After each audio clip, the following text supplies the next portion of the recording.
Have you ever found yourself wondering if you need to keep up with the same social whirlwind you did in your younger years? Maybe you felt a little tired after too many gatherings, or noticed that some friendships no longer bring you the joy they once did. If this sounds familiar, I want you to know something important. You're not alone, and it's perfectly okay to feel this way. In fact, many people in their 70s and beyond discover that embracing solitude can be one of the most liberating choices they make. Today, we're going to talk about why you don't need as many friends after 70 and how embracing solitude can actually help you thrive. Now, before you think I'm suggesting you cut everyone out of your life, let me clarify. Relationships are still valuable and connection matters. But what I'm talking about is redefining what those connections look like and realizing that spending time alone doesn't mean being lonely. It can mean finding peace, purpose, and even happiness on your own terms. In this video, we'll explore 6 compelling reasons why solitude can be such a gift at this stage of life. From reclaiming your independence to discovering new passions, these insights will inspire you to embrace the quiet moments and use them to enrich your life. And trust me, by the end of this conversation, you might just see solitude in a whole new light. Let's start with the first reason. Solitude gives you the freedom to focus on yourself. For decades, you've likely been juggling responsibilities, raising kids, supporting a partner, building a career, or caring for aging parents. It's easy to lose sight of who you are amidst all those roles. But now, in this season of life, you finally have the chance to slow down and reconnect with yourself. Solitude provides the space to reflect, recharge, and rediscover what truly matters to you. Take Margaret, for example, a woman I met during a community event last year. At 72, she decided to step back from her large circle of acquaintances and spend more time pursuing her love of painting. She told me that being alone allowed her to tap into a creativity she hadn't felt since she was a child. Not only did her art flourish, but she also began to feel more grounded and content. By focusing on herself, she uncovered a sense of fulfillment that had eluded her for years. Of course, solitude isn't just about hobbies. It's also an opportunity to prioritize your well-being. When you're constantly surrounded by others, it's easy to put their needs ahead of your own. But when you carve out time for yourself, you can focus on nurturing your body, mind, and spirit. Whether it's taking a long walk in nature, practicing meditation, or simply enjoying a cup of tea without distractions, these moments of self-care can do wonders for your overall health. Now, let's move on to another powerful reason to embrace solitude. It helps you cultivate inner strength. As we age, life inevitably throws challenges our way, whether it's health issues, loss, or changes in our circumstances. Having a strong sense of self-reliance can make all the difference in how we navigate these ups and downs. Solitude teaches us to sit with discomfort, solve problems on our own, and trust in our ability to handle whatever comes our way. Consider James, a retired teacher who turned 75 last year. After his wife passed away, he struggled with feelings of loneliness and uncertainty. Instead of immediately seeking out new friendships, he chose to spend time alone, journaling and reflecting on his emotions. Over time, he realized that he was stronger than he thought. He started volunteering at a local library, where he found meaningful work and eventually made a few close friends. But the foundation of his resilience came from the time he spent getting to know himself better.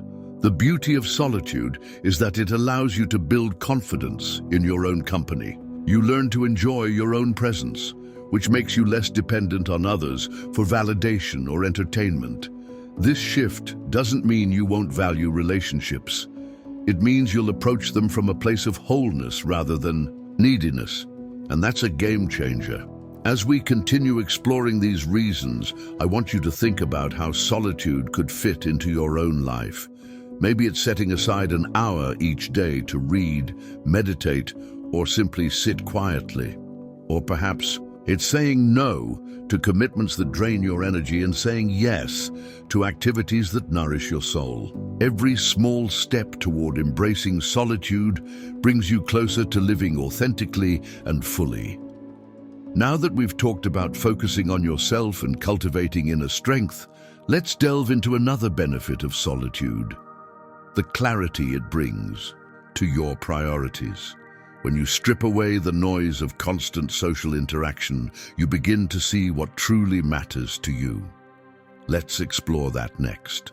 When you strip away the noise of constant social interaction, something magical happens. You start to see your life with crystal clear focus. Solitude gives you the space to identify what truly matters and let go of what doesn't. And that clarity, it's like a breath of fresh air. Suddenly, you're not bogged down by obligations or expectations. You're free to design your days in a way that aligns with your values and desires. Think about it. How often have you found yourself agreeing to plans or commitments out of habit, even when they didn't excite you? Maybe it was a dinner with acquaintances you barely knew, or an event that left you feeling drained instead of energized. As we age, our priorities naturally shift. But sometimes we hold on to old patterns simply because that's what we've always done. Solitude allows you to press pause and ask yourself, does this bring me joy? Does this serve my well-being? If the answer is no, you can gently release those things without guilt. Take Ruth, for instance, a vibrant 78-year-old I spoke with recently. She used to attend every family gathering, holiday party, and neighborhood get-together, even when she felt exhausted beforehand. But over time, she realized she was spreading herself too thin. So she began setting boundaries, politely declining invitations that didn't resonate with her, and reserving her energy for moments that truly mattered. Now, she spends her weekends tending to her garden, writing letters to her grandchildren, and savoring quiet afternoons with a good book. Her life feels richer and more intentional, because she's chosen quality over quantity. This kind of clarity doesn't just apply to social interactions, it extends to all areas of your life. Solitude gives you the mental space to reflect on. What brings you meaning? Is it volunteering at a local shelter, learning a new skill, spending time with loved ones who uplift you?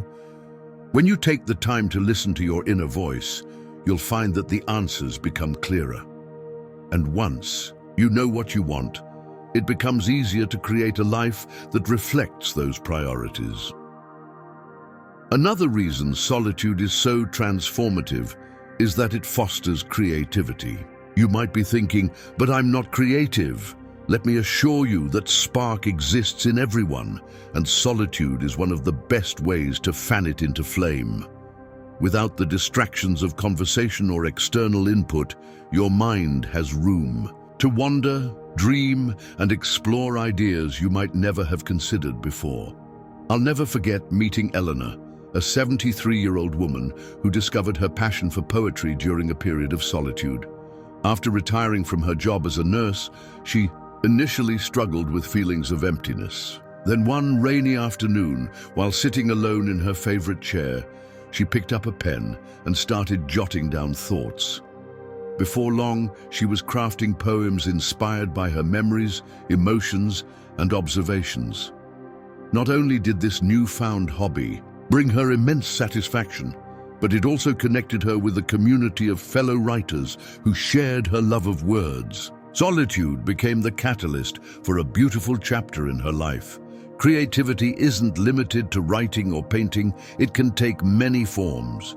Perhaps it's experimenting with recipes in the kitchen, rearranging furniture to refresh your living space, or trying your hand at woodworking.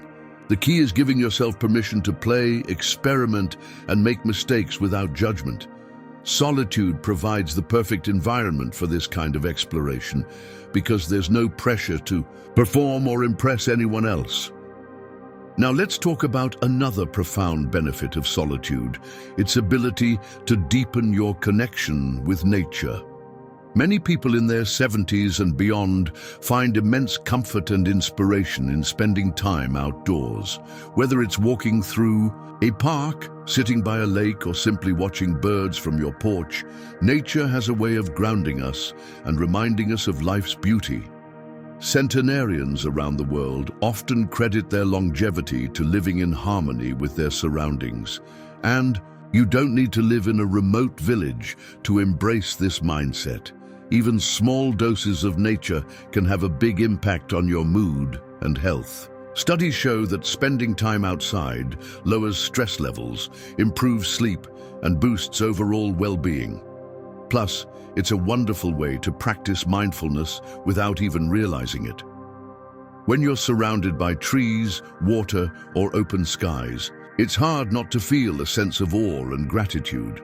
Consider Harold, a retired engineer who turned 80 last year. He started taking daily walks along a nearby trail after noticing how much he enjoyed the peacefulness of being outdoors. Over time, these walks became his sanctuary, a chance to breathe deeply, observe the changing seasons, and reflect on his thoughts. He told me that nature taught him patience and resilience, qualities he hadn't fully appreciated until now. By embracing solitude in nature, he found a source of strength and serenity that enriched every aspect of his life. Of course, solitude doesn't mean you have to venture far from home to reap its benefits. Even tending to houseplants, listening to birdsong, or gazing at the stars can help you feel more connected to the world around you. These small acts remind us that we're part of something larger than ourselves, a truth that can bring immense comfort and perspective. As we continue exploring the gifts of solitude, it's important to acknowledge that this journey isn't always easy. There may be moments when loneliness creeps in or doubts arise. But here's the thing, solitude isn't about shutting others out. It's about creating balance. It's about knowing when to seek companionship and when to cherish your own company. And as we move forward, we'll delve into another powerful reason to embrace solitude, how it strengthens your relationships with those who truly matter. Let's dive into that next. Now let's talk about something that might surprise you, how solitude can actually strengthen your relationships with the people who matter most. It seems counterintuitive at first, doesn't it? After all, how can spending time alone make your connections with others deeper? But here's the truth. When you take the time to nurture yourself, you show up more fully in your relationships. You're not just present, you're engaged, authentic and intentional. Think about it this way. If you've ever felt drained after too much socializing, you know how hard it can be to give your best self to others when you're running on empty. Solitude gives you the chance to recharge. So when you do spend time with loved ones, you're able to truly listen, share, and connect. It's like filling your own cup before pouring into someone else's. And the people closest to you will notice the difference. They'll feel seen, heard, and valued in a way that only comes from genuine presence. Take Mary and her daughter Lisa, for example. For years, Mary felt guilty whenever she needed time to herself, worrying it would hurt their relationship. But as she embraced solitude, whether it was reading in her favorite chair or taking quiet walks, she noticed something remarkable. Her conversations with Lisa became richer and more meaningful because she wasn't distracted by fatigue or obligation.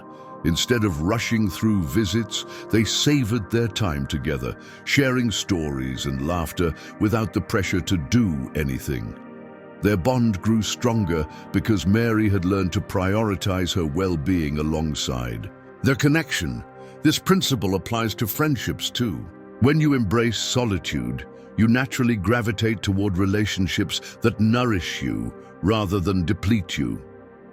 You begin to value quality over quantity, surrounding yourself with people who uplift, inspire, and support you. These are the kinds of connections that bring joy and fulfillment, ones where both parties feel respected and appreciated. By choosing solitude, you create space to recognize which relationships truly enrich your life and invest in those accordingly. Finally, let's talk about one of the most profound gifts of solitude, the opportunity to find peace within yourself. As we age, there's often a longing for simplicity, for a life that feels calm, centered, and free from unnecessary chaos. Solitude helps us strip away the noise and focus on what really matters, living with purpose and contentment. It teaches us to sit comfortably with our thoughts, embrace silence, and trust in our ability to navigate life's twists and turns. I think about Josephine, a 79-year-old woman I met during a community storytelling event. She shared how solitude had transformed her perspective on aging. At first, she resisted being alone, fearing it would lead to loneliness. But as she began to embrace it, spending mornings journaling, afternoons knitting, and evenings reflecting, on her day, she discovered an inner peace she hadn't known before. She realized that happiness didn't come from external validation or constant activity. It came from within. And once she found that peace, she carried it with her wherever she went, radiating a quiet confidence that inspired everyone around. Her finding peace in solitude isn't about isolating yourself. It's about creating a foundation of self-awareness and resilience that supports every aspect of your life. It allows you to face challenges with grace, celebrate joys with gratitude, and move through each day with a sense of calm assurance. When you're at peace with yourself, everything else falls into place. As we wrap up today's conversation, I want to remind you that embracing solitude is a journey, not a destination. It's okay to take small steps. Start by carving out just 10 or 15 minutes a day for yourself. Maybe it's sitting quietly with a cup of tea, writing in a journal, or simply breathing deeply and noticing the world around you. Over time, these moments will add up, helping you cultivate a deeper relationship with yourself and the life you want to live. Remember, solitude isn't about rejecting relationships or shutting out the world. It's about finding balance. It's about giving yourself permission to slow down, reflect, and prioritize what truly matters. By doing so, you'll not only thrive individually, but also enrich the connections you cherish most. Before we go, I'd love to hear from you. Have you experienced the benefits of solitude in your own life? Or maybe you're just starting to explore this idea. What questions or concerns do you have? Share your thoughts in the comments. I read every single one, and I'm sure other viewers will benefit from hearing your perspective. If you found this video helpful, please give it a thumbs up and consider subscribing to the channel. We're here to provide tips and inspiration to help you live your best life at any age. Here's to embracing solitude, discovering joy in the quiet moments, and thriving in ways you never imagined possible. Thank you for joining me today, and remember, life is a gift, and every moment is an opportunity to make the most of it. Please let me know if any of these examples resonated with you. Like and subscribe and share your experience with others. Until next time, take care and keep shining.